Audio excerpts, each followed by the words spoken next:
Hello, this is Roland. Welcome. Today I want to talk to you about meditation. And it consists of two things, both of which you can learn within a minute. I'm thinking of calling it the 1 minute meditation, or a 1 minute meditation.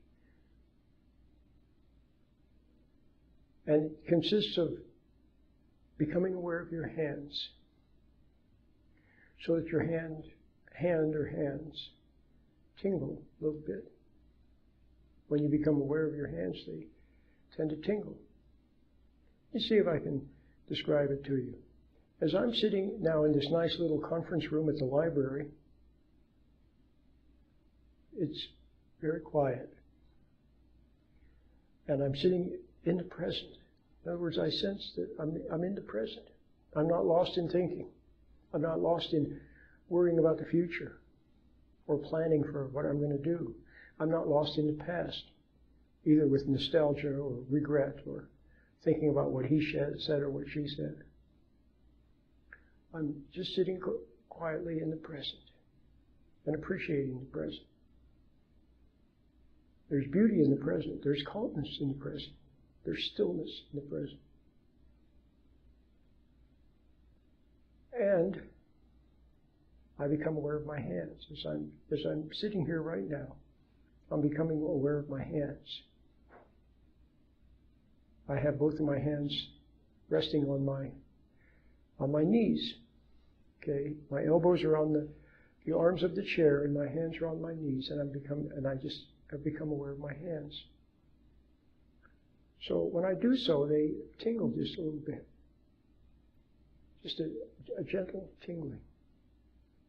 Or you could say they become a little bit warm, or a little bit of a warm glow.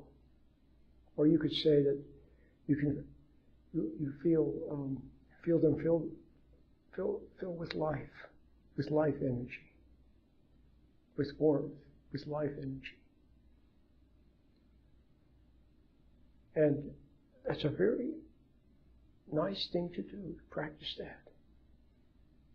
Now, you improve upon that, which is pretty good already, by also learning to, when you're sitting quietly, like I am now in a chair here, close your eyes and look at the inside of your eyelids. In fact, I'm closing my eyes right now, and I'm looking at the inside of my eyelids. And what do I see? It's like a screen, and I see little pixels of light, little patterns of light. Little delicate, a glow of light, little patterns. Okay, it's not completely black. There are little bits of light, little sparkles of light, very gently, very delicate on the screen. So I look at those. So those two things, sitting quietly, looking at the inside of my eyelids, and being aware of my hands at the same time, both of those at the same time, that anchors you in the present and not lost in thoughts. See, thoughts are always coming along. Thoughts are like temptation. In fact, they are temptation for the most part. Or they're remnants of temptation or memories of temptation. Okay? At times when you reacted, when you responded to the outside. And those thoughts, see, now either they're memories of the past or they're present moment, real time temptations. Basically, seeking to pull you away from the present. They would like to snatch you away, and the way they do that is they entertain you. They fascinate you. See, most people are endlessly fascinated with thought. But what happens is, when you're fascinated with thought, when you're thinking about what you're going to do or what you did or what she said or what happened, or fantasizing about romance or revenge, then you get pulled into it, as like when you're watching a movie and you forget that you're sitting in the movie theater watching a movie, and you get pulled into the movie. See, you forget yourself.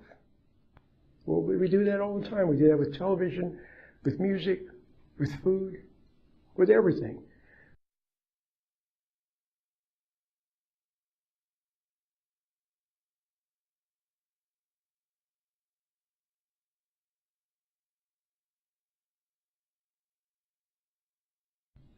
Now the other thing is that so you're no longer in control. See? So what you need to do is to practice snapping out. And it's very easy to do. Once you get the hang of sitting in the present and being aware of your hands and looking at the inside of your eyelids, then you start to learn how to be in the present and not lost in thoughts. Now, there are two important parts. The first part is you begin to flow from within. See, when you react to things on the outside, what she said, what he said, slow traffic,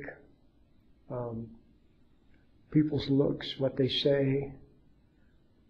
See, when you start reacting with a little bit of irritation or with impatience or with anger or with hostility or with judgment, when you start reacting to people, well, or to things, then the flow is from outside to inside. See, the outside is stimulates the emotions, and then the emotions activate thought. So you see, it starts on the outside and moves in. That's how what's on the outside gets on the inside. But what you want to do is to reverse that, so that it becomes the way it's supposed to be. It's supposed to be, and if you'll permit me to use a little bit of religious language here, your soul is supposed to be in charge. And when your soul, see, lives and walks in the light. See, the light is all around us. It's a spiritual light. It's from God. That's where we're supposed to live and walk in light. Even as the plant lives beneath the earthly sun, and the plant receives light and warmth from the sun and grows and prospers in the sun and produces beautiful flowers and fruit in the sun. So we are supposed to live in the spiritual sun, see, in God's light. And then the soul then extends that. Then the soul then, see, is master of the body, but a good master, a kind master, a loving master. And the soul extends light to the body. So, life. The soul gives life to the body. But the way things are reversed now, so the flow is outward. So good flows from the soul through the body and then out into the world. Good flows out, and the bad doesn't come in. But when everything is reversed, then the outside flows in. So what you need is to put up a force field. You know, like in Star Trek, remember how the Starship Enterprise had a force field they could put up? Well, that's what this good energy does. It creates kind of a force field.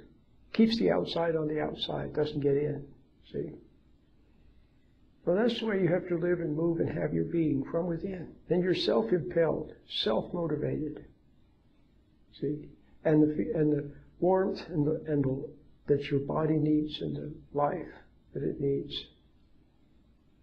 come from within, from the inner light, through the soul. Okay? So that's what you're actually doing when you learn to sit quietly. Become aware of your hands, and you can feel that awareness in the light. You can feel that warmth, that light. See, that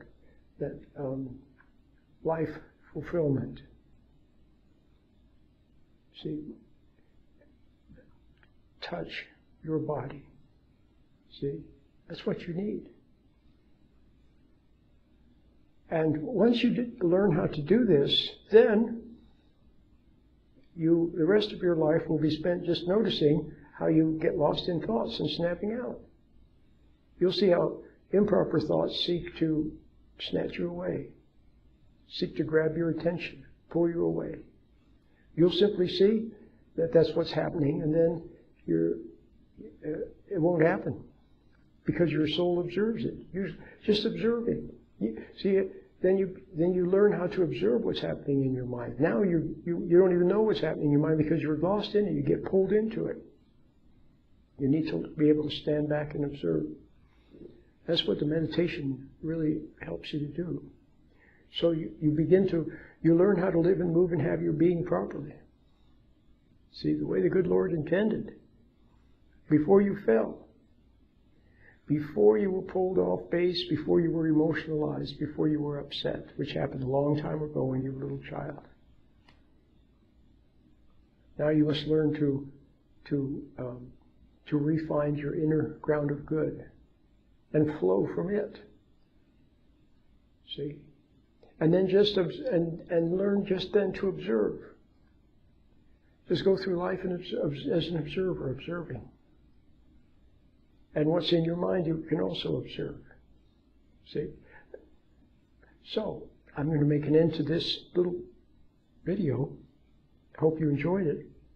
And I hope you try the meditation.